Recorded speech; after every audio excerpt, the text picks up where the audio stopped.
good, everybody? See, like that obligatory YouTuber intro? It's like, hey, this is how you know that the start of the video is here. Real quick, if you guys don't know what's going on, if you're new to the channel, my name is Dan. I go by Do It With Dan around these parts here. I bought this like ridiculous FOXBODY for way too much money. I went up to Tennessee, $5,000 for it. And as you can see, it's not worth $5,000. It's totally not good. I might even do things to look for in the future video when buying a used car. So, you know, when I bought the Mustang, I was like, you know what? It's not gonna be a project car. I'm gonna put some new wheels on it, make it a little bit faster, maybe clean up the engine a little bit, and that's gonna be that. So naturally, I tore the whole car apart, and now there's no floor in it, or wheels, or suspension, or you know what? There's not even frame supports, but there is. Let's see. Uh-oh. My brakes ain't working.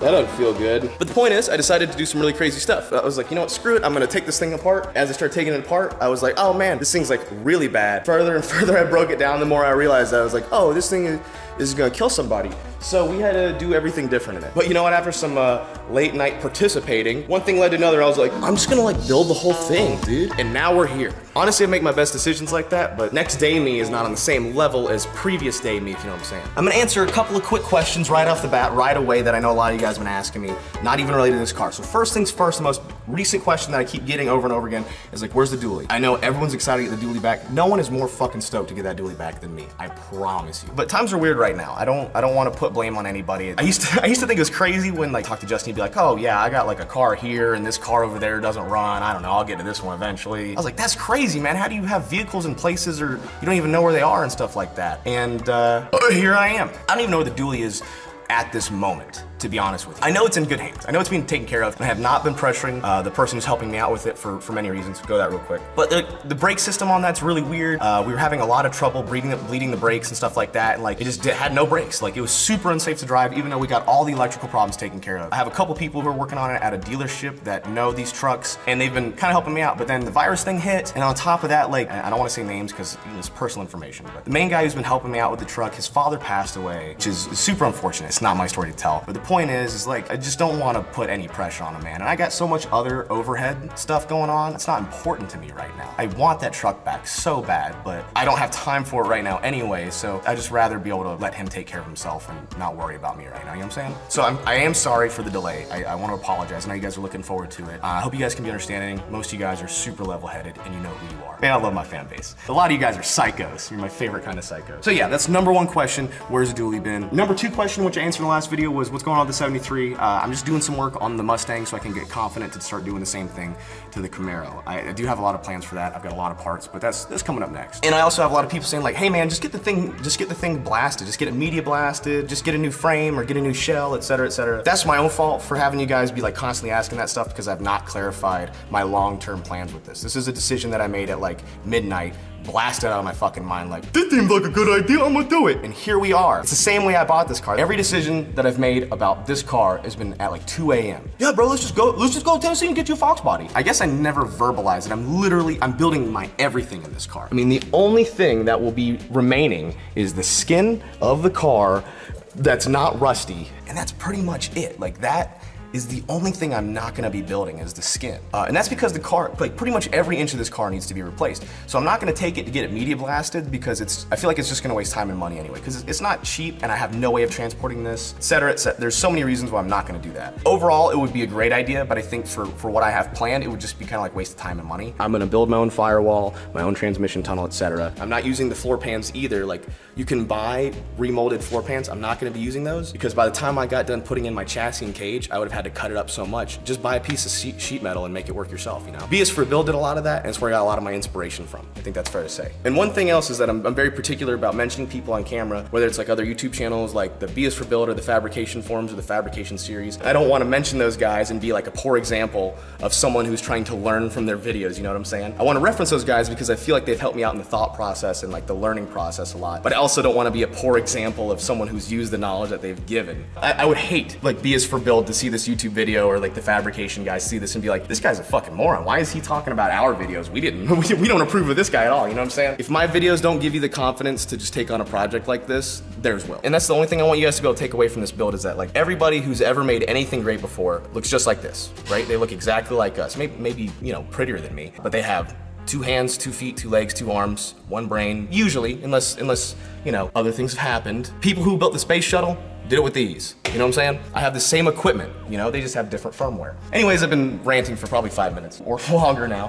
Here's what I'm gonna do. The frame rails here, which will be removed, they come out here. I'm basically just gonna line up my frame rails with these and then get them as close to here as possible.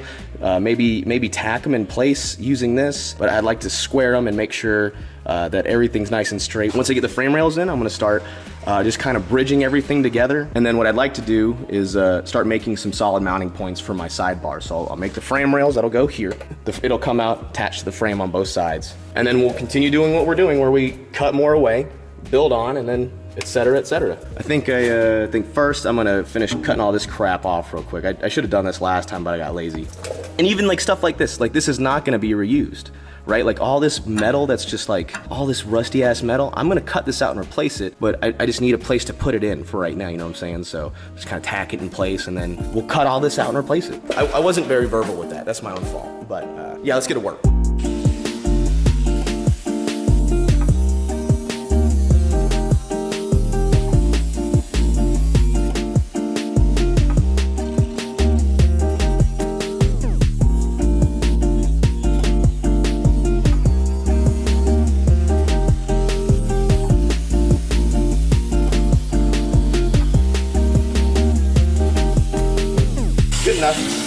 That'll get us what we need, right? Probably.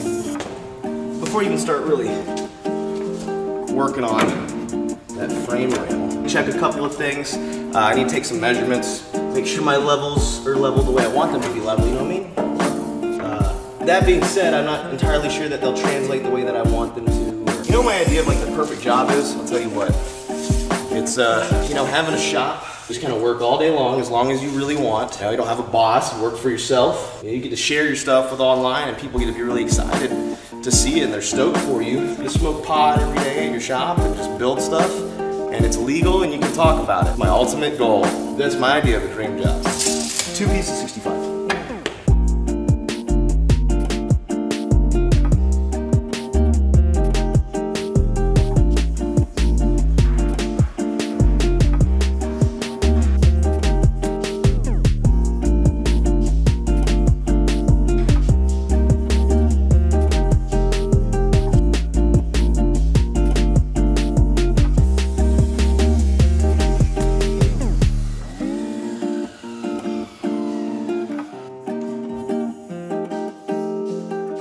Let's take a look at this. So I just had some smaller jack stands around. Made sure that the body was pretty much perfectly level straight across, you know, with the door pinch welds. I think this is gonna work out actually really good. Again, none of this rusted metal is gonna stay here, but the bottom of the floor usually starts, kind of dips down. You see the pinch, where this is a pinch weld here, where they basically pinch the floor pan to the side skirts and it makes it pretty strong, you know, enough where you could jump on it and stand on it and stuff. Then the pan comes out. So that's usually the bottom of your floor pan, where the lowest point of your floor pan is gonna be. Now, if we look over here, the factory rails are about half as thick. They're probably pressed metal, you know, kind of like how they do AK-47 receivers, where they just stamp it like boom, and then they tack it, tink, tink, tink, all the way, and they're like, that's good enough. But looking here, this is one thing I knew I was gonna have to consider, is that I will be moving the lowest part of the car. Excluding like the transmission mounts and stuff like that, this is the lowest point of the car, like on the actual body, and this is where my frame is gonna be. So I'm gonna be probably losing 2 inches of clearance underneath from the frame rail, but I'm also gonna be losing a little bit of the floor pan height as well. The good part about this whole project, I mean, I'm creating everything. I'm building my own floor pans, so I get to dictate what level the floor sits at. I also am making my own seat mounts, which I think what I'm also gonna do, by the way, is I'm gonna get some modern seats from like a 2015 or 2018 or something like that Mustang, GT or a Saline or something like that. Get the seats, the power seats from that car, put them in here. That way we can have modern racing seats, and then I'll build the interior around those, because I'm building custom dashboard and center console and all this other crap, by the way. Don't know if I verbalized that either. A lot of work to do. Once we get through the frame and rigidity stuff, I think we'll move right along. I'm learning at a good pace. I'm also talking a lot. This is going to work great. I think this is a good height, so I'm gonna level these out because it's a little wonky. I'm gonna cut my other one, and then I'm gonna figure out a way to mount these to the actual car.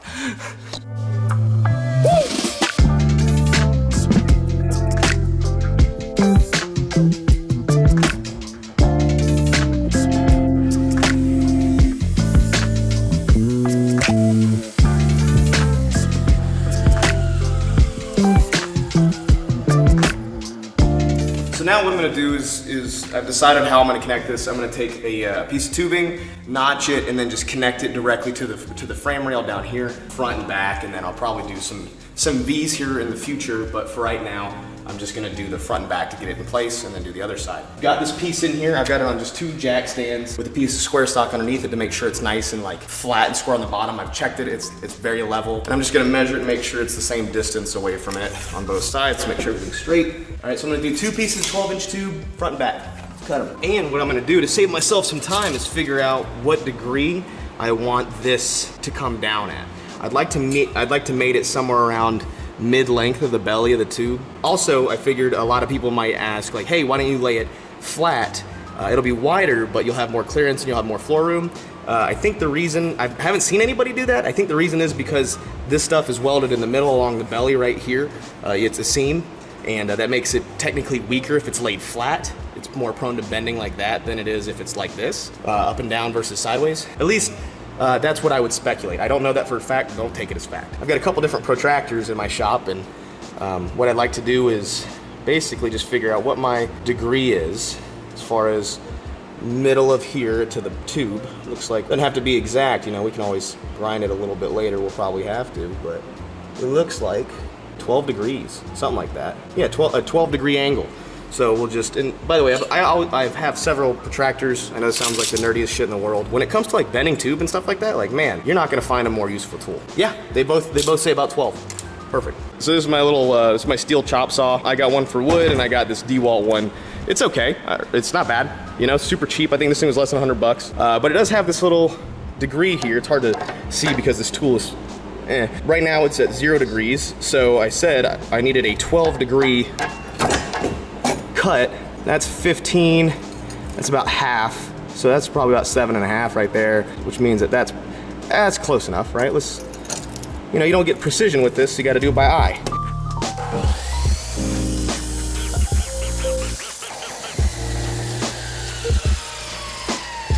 See how it's cut at like that 12 degree angle right there? So when we go to mate it up on the other side, it'll kind of tilt upwards at that angle. We'll clean it up. We'll clean up all that burr and shit there. Hand grinder here in a little bit, but yeah, look at that. It'll just go straight up. Yeah. All right, so now we need to notch our tube so it meets up against both the frame rail and the tube chassis that's going to be running parallel to the side of it. So it's going to be at like I think what was this, 12 degree angle, something like that, and then it needs to, so not only does it need to mount up to a piece of tube here, but it needs to do it flush. So we're going to do notching, or tube notching, there's scalloping, there's a bunch of different names for putting a bevel in a tube for it to fit really good up against another piece of tube, right? Like, you can't just take a piece of tube and be like, you know, I need to attach this piece, and you'd be like, boom, and you weld it, because that's how you die. So you have to cut away all this excess part. It's called notching or whatever. So you notch the tube, and then it mates up really good. Now there's 2 different ways you can go about doing it. Well, there's plain ways you can go about doing it. But so you can either you can get a tube notcher, which I do have a tube notcher. I bought one back in the day when I was building this half-ass frame that I didn't finish. Go figure, right? Used it and it worked okay. It's made by the same people who make my tube bender. But the thing is like, A, a lot of people don't have that. B, setup time is okay, and it's kind of a pain in the ass. It's nasty. It's a lot of work, and it can save time depending on certain things. But at the same time, mine has never cut on the center. I haven't really taken too hard a look at it to see why, but like for whatever reason, it's basically just a hole saw and a jig that is supposed to cut here, you know, parallel with a tube, but for whatever reason, it's like off by like a ½ inch. So everything that comes out is like undercut on the top and overcut on the bottom. So I think I'm just gonna do it manually, which the fabrication series, he has excellent video about how to notch tube without a tube notcher. I'm gonna refer to that video as like, if I don't do a good enough job, links in the description, as it always aren't. But basically, he goes over basics. Rule of thumb is 1/3 of the diameter of tube. So this is 1 3/4 or 1.75 inch diameter tubing, which means that if you translate it, it's about 3/5 of an inch is about 1/3 of the diameter of this tube. Got it? Got it. All right, so let's pretend this is our frame rail. It's going to mount up to it. I'm just gonna take a magnet here so I can make sure that everything remains square while I'm doing my draw lines and stuff like that. Not necessary, but we'll put our 10 degree cut facing up like we were in the jig anyway. Doesn't matter for this. Draw some lines like he did for reference.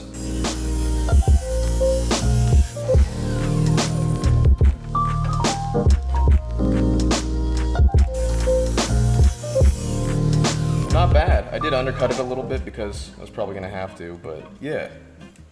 Now it's time to get this baby in the grinder and kind of even it out and scallop it out. I'm also gonna create a bevel easier for welding, so we're gonna clean this up. Look, I made 2 of these off camera because my camera died. I don't even know if it saved or not, but basically made these little 12-inch things, and they got little that beveled them on the outside of them, so they'll mate up really good with the tube. You know, went through that whole thing where it's like, boom, look at that. Look how good that shit bevels make. I sure hope that it's saved because I'm not doing it again. I did all that work for nothing. But basically, yeah, these things just mount up real good, and they're at a 12-degree cut on the backside, so they mount flush with my frame rail as well. So I'm gonna sand down the faces, tack these in place.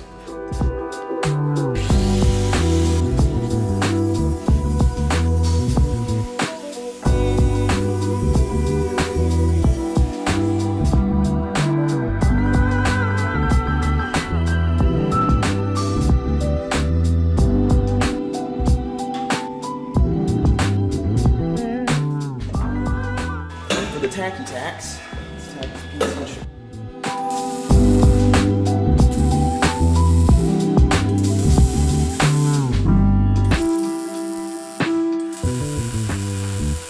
Alright, that looks 10 out of 10 to be honest. I'm gonna tack a couple more places. We're gonna pull it back.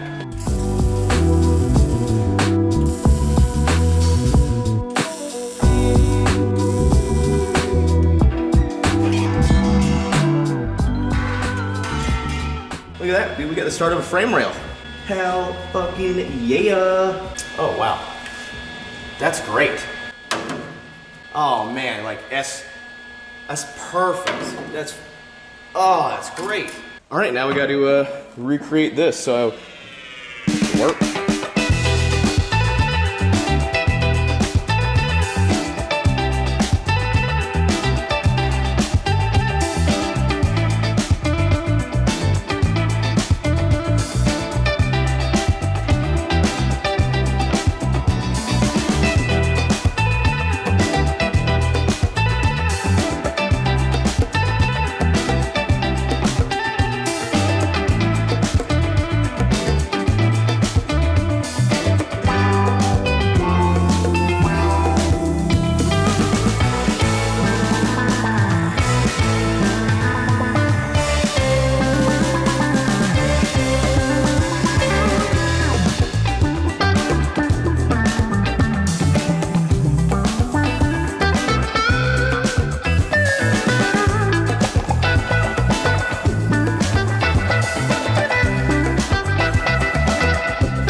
So up next on my list of things to do is I'm gonna build a Driveshaft loop, basically something that'll kind of go in between here and create like a boom, like a little support. So I'm gonna take some tube that I have and throw it in the bender, do a 180-degree bend, which just big loop, right? Then I'll connect the brace here, probably using the same square stock, 80-degree, square stock, 180-degree, square stock.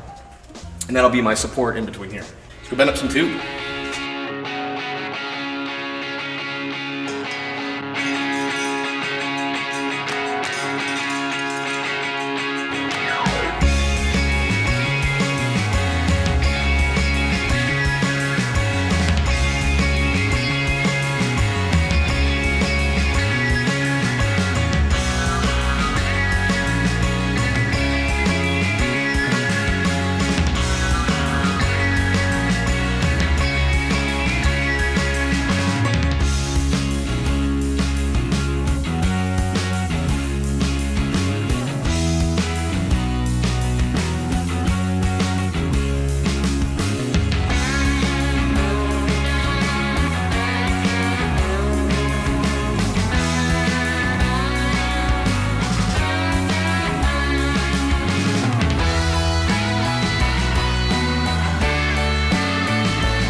Mr. John, get... All right, you guys, I messed up. And I have to redo everything. Not everything, but some things. I had a long conversation with myself and my friend about quality, what I was considering to be quality work, right? And one of the things that I've just noticed, I originally had messed up on this one. I had to readjust the right frame rail, so now I have to, the driver's side frame rail, I was checking it out, and the distance between this tube and this frame rail is about 10 1/8 of an inch, right? The other side is like 9 7/8 or 9 3/4, which means that this is like 3/8 of an inch farther in than the other side is, and that's not good, right? So that means I had to make a decision, like, is 3/8 of an inch worth undoing all of this? And honestly, probably the fuck not. Probably nowhere near worth all of it. But I think that's what I'm gonna do. I think what I'll do, just to make everything super easy, is I'll just sever my tacks, my tack welds here, here, and here, boot and scoot and boogie it, just kind of like adjust it a little bit farther over, like 3/8 of an inch over. Does that make sense? Again, I don't really think this is worth the effort, but I never really liked the fitting on these two tubes anyway, so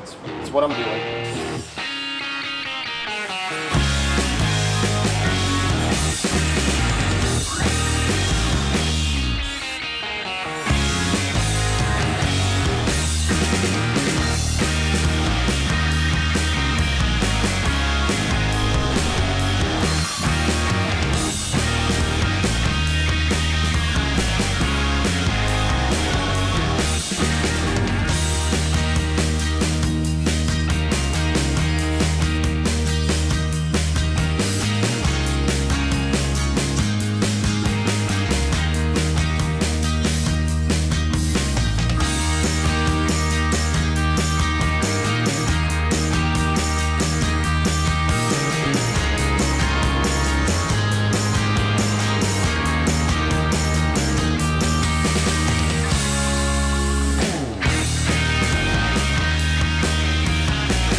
It's a different day, obviously. Actually, it's been like 3 or 4 days since I've been recording this video. I've been doing my best, working hard in circles, been really wasting time because I've had to redo a bunch of stuff and I've had to change ideas and whatnot a bunch because that's how fabricating and doing new stuff goes, right? I basically had to redo all of this. My 2 jack stands back there, those are supposed to be set to the same height. I thought they were. I even want to say that I leveled them over and over again. They seemed level, but the other day I was like, they don't look very level. And that one was down a whole notch. And I ended up having this rail be completely unlevel from this rail. I had to cut all my welds, basically re-level this back out to be parallel with this one. But yeah, the next thing I'm gonna do is finish cutting out most of this frame shit, and this is gonna take a minute, even though I'm gonna do my best to cut it down and make it look not like a bunch of bullshit, but like, it's just not fun.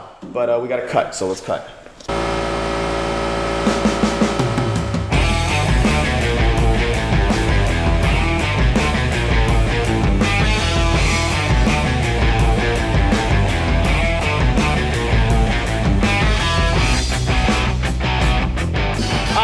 I force myself to listen to ska while I work, so I have to wear earplugs.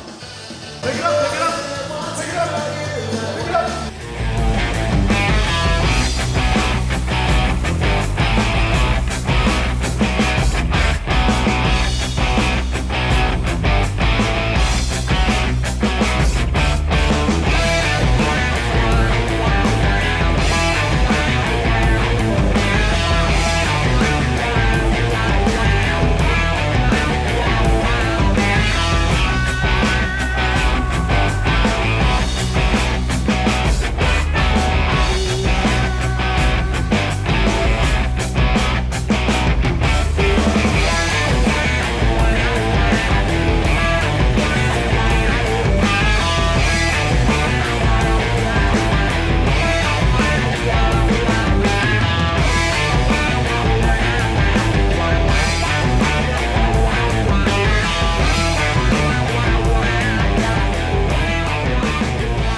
Bada bing, bada boom, we got our floors cleared out. All right, giggity gig. Remember how I told you guys I was basically gonna replace everything and make it myself? I've been saying this shit for weeks, for months, and everyone's always like, okay, Dan's gonna do something. And then I cut the floor out and everyone's like, brrr, like a fucking Scooby-Doo episode. Yeah, what's new, do it with Dan? But yeah, so next plan. So continuing with the rails, you can see where their rails end, they kind of like go up and then bow out to make room for the spare wheel, and then the gas tank all sits below that. I'm not gonna make them bow out like that. I'm gonna make them just go straight back because that's what I wanna do. And it's also gonna give me more room to like make a bigger tub. So basically the wheel well is gonna go all the way out to there. I'm thinking I can probably put 355s under this bitch once I get done doing the axle and the wide body fenders, which I'm gonna do some wide fenders. Cause like, fuck it, why not, you know? But my goal is 355s. Maybe on like a 19 on 355, use like an old Viper wheel. Oh man, can you imagine if I put Viper wheels on this bitch? Yeah, the Ford Cobra Mustang Viper. So next it's time to do the frame rails, right? Like if I want to go reuse the factory gas tank with this, I wouldn't be able to because the factory gas tank goes in between those rails kinda and like kinda like molds up into it. So probably build like an aluminum fuel cell. We'll just cross that bridge when it comes time. Which is like, okay, if I'm gonna use a fuel cell, I'm not gonna use this. So if I use a fuel cell, I don't need the gas cap, right? So I think I'm actually gonna take all the backing behind the gas cap, which is all this shit, and just cut that out completely. And then weld in a piece of metal and then sand this flat so there'll be no gas cap here. Then I'm gonna do old school.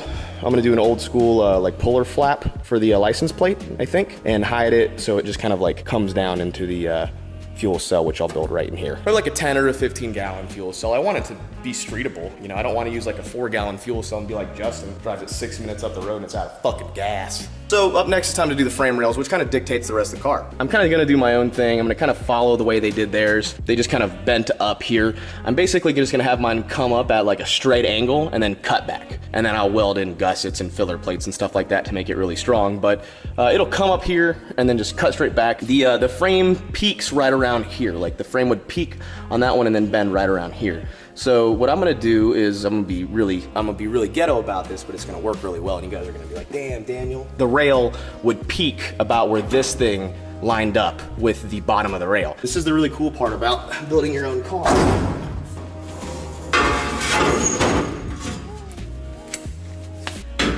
Now I automatically have my angle, and I know what shape to cut this in. And I'm just gonna set my angle 100%. Take my marker. When I go notch this out, it'll fit perfectly up against this. It'll mate perfectly up against that. And then I'll just replicate that on the other side. I'll just make an exact copy of that.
couple different tools here to make sure I keep everything square, which is my angle cube. Obviously I'm gonna make sure that whatever angle I do on this side will match that side. And I got a couple of welding magnets here. These are always good to like help butt edges up to themselves and keep them kind of held in place. Great tool. Problem is with these, they always get covered in metal shavings if you're doing any grinding nearby. So what I just usually do is I use a compressor, make sure you're wearing goggles, and blow all the metal shavings off. So yeah.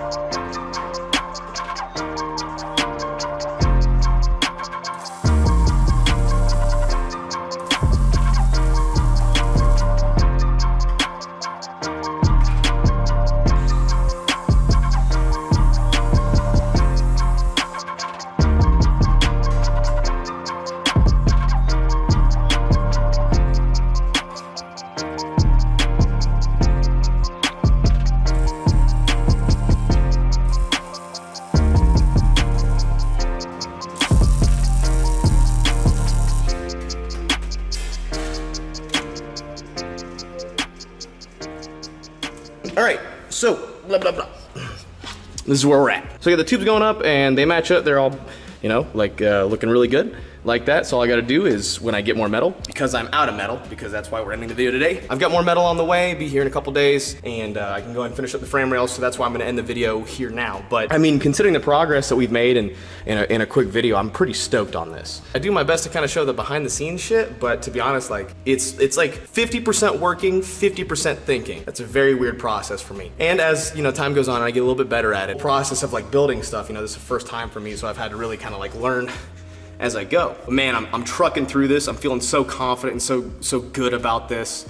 And like, while I am beat and I'm gross and I'm nasty and I've had a crazy week trying to get this work done, you know. I've been putting in a lot of work and I'm still just as gung-ho about it, even if I look beat, because I am. I'm still having a great time. And I think I'm gonna make another video pretty shortly after this one, just kind of talking about my overall end goal, because I've kind of narrowed down some things. I wanna talk with you guys about them so you guys can kind of see it and you'll be like, okay, this is what we're building to, that makes sense, sure. Or you guys will call me a crackhead, I don't know. But I'm very confident so far in the way things are turning out. I have no doubt in my mind that the welds and metals that I'm gonna be using and making and stuff like that are gonna be way stronger than what this car was like before, especially with all the rust and whatnot. I mean, at that point, you know, this, like I said, this was a running and driving car under power, you know, like how much more could you ask for? So at the end of the day, you know, the bar hasn't been set too high, but I'm doing the proper procedures. If something's not lining up the way I want it to, I'll redo it. That's just how I've taken on everything throughout this whole project, and doing my best to consistently do that. I've had to redo a lot of stuff recently. That's one of the reasons why this video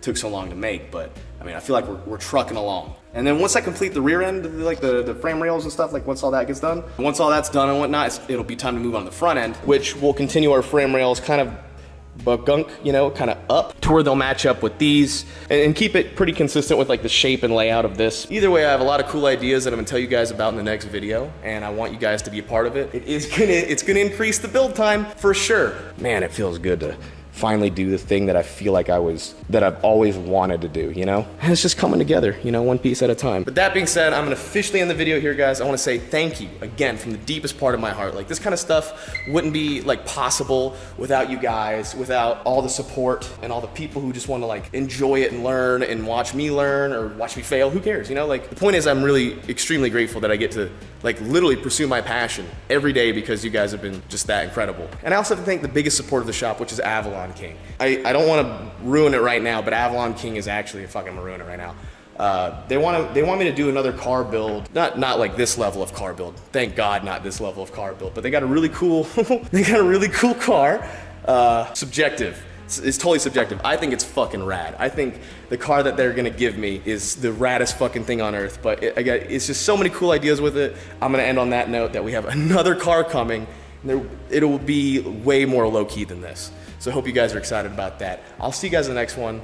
Thank you for all the love and support. Please continue. Like, comment, subscribe, who cares? Just thank you for being you. Appreciate it.